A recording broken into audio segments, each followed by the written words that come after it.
Sarah loved summer afternoons, especially when she could spend them with her best friend Taylor. They always sat on the big oak tree swing in Sarah's backyard, sipping lemonade and sharing stories. But today felt different.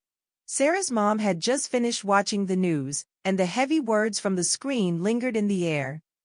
"Sarah," Taylor said, "why do some people treat others so mean? Like just because they're different?" Sarah looked at Taylor, her caramel-toned cheeks scrunching in thought. She was only 10, but she'd heard and felt enough to know the world wasn't always fair. "It's kinda complicated," Sarah said softly. "But mostly, it's because people forget we're all just people." Taylor frowned. "My mom says everyone's equal. But then why do they keep showing stuff on TV where people are yelling and fighting? It's scary."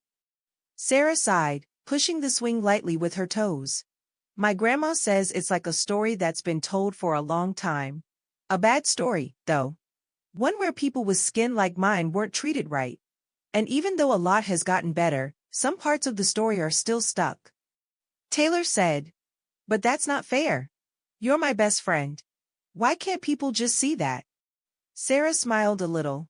"It's not just about being friends. It's about understanding. Grandma says people have to listen to each other's stories, even the hard ones. Like how my great-great-grandpa was a slave, but he still sang songs about freedom. Or how my dad had to march and protest when he was a kid just so we could go to the same schools." Taylor blinked. "Your dad had to do that? But we go to the same school now. So it worked, right?" Sarah nodded. "Yeah, it worked. But there's still more to do. Like when people see us, they might treat me different from you, just because of our skin. Even if we're just the same inside." Taylor looked down at her hands, then at Sarah's. "Your hands aren't that different from mine. They look strong, like you're good at drawing. Mine are clumsy." Sarah laughed, a bright sound that lightened the moment. "And your freckles make you look like a sunflower. It's not about the outside stuff, Taylor. It's about the heart." Taylor grinned. "Then I'm glad we both have big hearts."